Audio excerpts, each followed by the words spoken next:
Sudah bersama saya saudara Wakil Kepala Polisi Republik Indonesia periode 2013-2014 Komjen Pol Purnawirawan Ugroseno. Pak Ugro, terima kasih untuk waktunya Pak. Iya, sama-sama. Pak Ugro, kalau kita lihat di penghujung tahun 2024 ini Polri begitu mendapat sorotan, namun sayangnya negatif Pak. Dengan perilaku oknum aparatnya yang mungkin saja dinilai ugal-ugalan. Berkaca kepada beberapa kasus ke belakang Pak, Bapak juga pernah menempati posisi kedua tertinggi di institusi Polri. Pertanyaan saya sederhana Pak, apakah sebenarnya perilaku represif yang dilakukan oleh Polri ini diperlukan untuk mengamankan masyarakat? Atau justru perilaku represif ini hanya tindakan oknum yang gagah-gagahan saja Pak? Polisi bukan membunuh, tapi melumpuhkan. Jangan sampai polisi sebutnya menjadi criminal killer. Oke. Criminal hunter itu memburu untuk menghadapkan pelaku yang diduga memenuhi unsur-unsur tidak pidana, kemudian dibawa ke pengadilan. Baik. Dan di situ. Jadi itu selalu saya tekankan sama anggota. Kemudian penggunaan senjata api itu benar-benar harus selektif. Ya. Ya kan? Jadi saya tahun 79 itu bangga begitu lulus pendidikan akademi kepolisian langsung dapat senjata kan sebagai komandan peleton. Jadi dulu senjata itu harus hanya diberikan pada perwira ke atas. Yang bintara atau sekarang brigadir itu tidak diberikan senjata. Jadi jarang terjadi seorang brigadir menembak menggunakan senjata api genggam. Oke. Brigadir biasanya diberikan senjata api laras panjang atau senjata api bahu, dan itu hanya digunakan pada saat bertugas.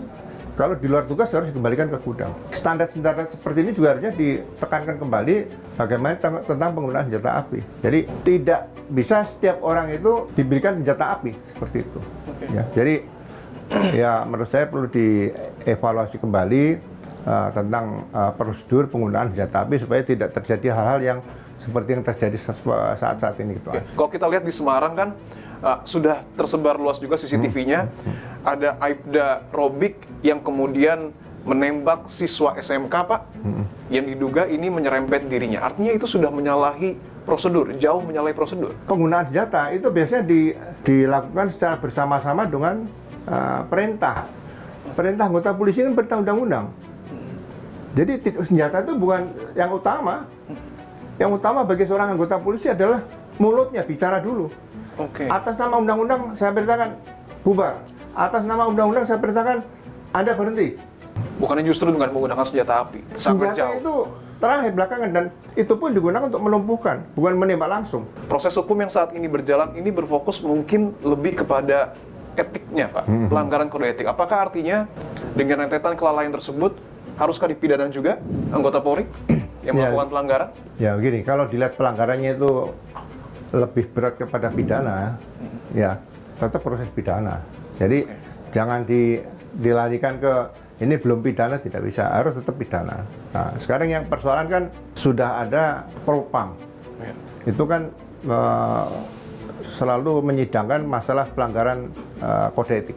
Pak, saya ingin bergeser sedikit bahwa Polri ini juga merupakan mitra kerja dari DPR, dan ada yang menarik.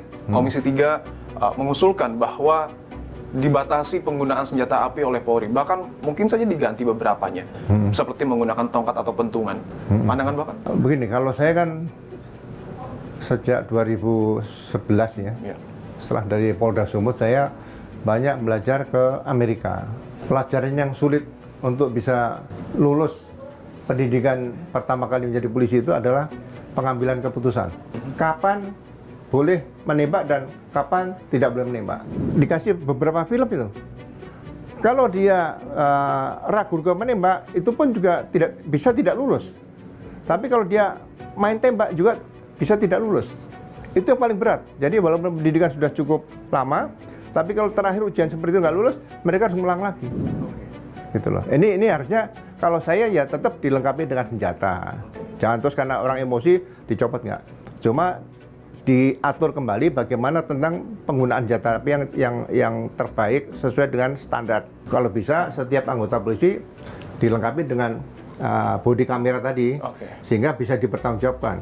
Baik, siap. Kapolri 2013-2014 Komjen Pol Purnawirawan Bapak Ugroseno. Terima kasih untuk waktunya, Pak. Masih. Saudara, saya sudah bersama dengan Arief Wicaksono Sudiutomo, Ketua Harian Kompolnas. Pak Arief, terima kasih untuk waktunya, Pak. Pak, kita belum selesai membahas soal kasus polisi tembak polisi.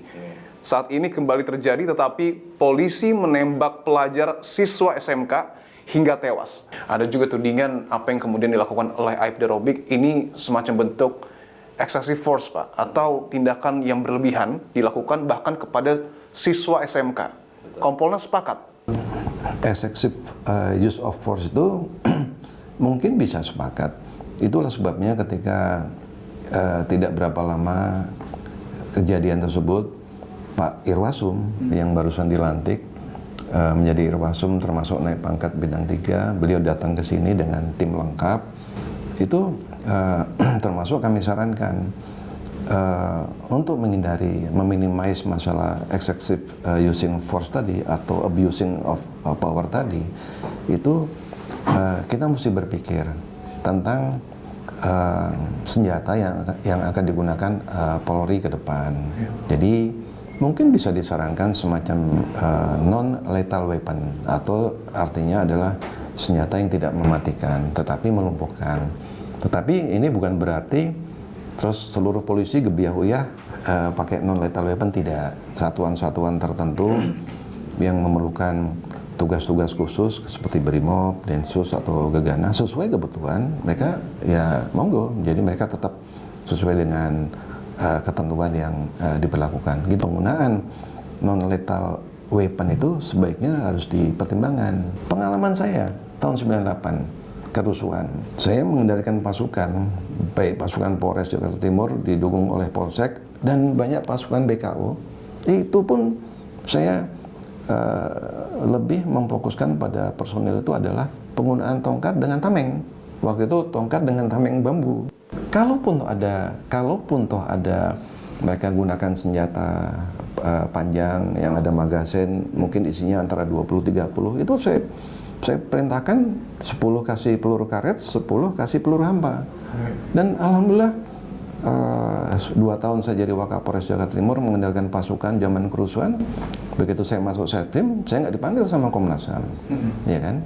Melihat rentetan pengalaman Pak Arief, kemudian juga kita kaitan dengan Perkap, dan ada juga temuan dari Kontras, Pak, bahwa dalam 5 tahun terakhir ini dugaan tindak kekerasan yang dilakukan oleh anggota Polri ini banyak sekali, Pak, ribuan, dan korbannya itu belasan ribu. Tetapi yang konsisten adalah tindakan kekerasan itu dilakukan paling banyak dengan menggunakan senjata api.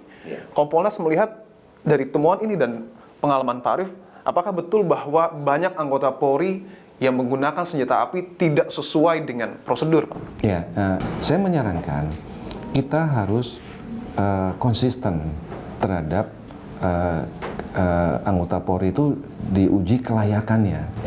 Apakah mereka tuh layak untuk memegang senjata api? Bukan dilarang, tapi diuji. Saya sarankan dengan Pak Kapolri dan beliau menerima.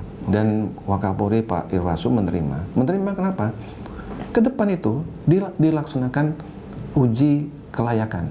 Apakah yang bersangkutan patut memegang dan menggunakan? Pak, ada juga, ini harus saya tanyakan, ada juga sorotan bahwa kenapa pada akhirnya Polri ini tidak berbenah diri dalam beberapa waktu belakang, karena ada kekuatan ataupun pengawasan yang dilakukan oleh pihak eksternal ini tidak maksimal. Alasannya salah satunya karena Polri sendiri tidak melakukan rekomendasi yang dilakukan ataupun yang diberikan oleh pihak eksternal, termasuk Kompolnas.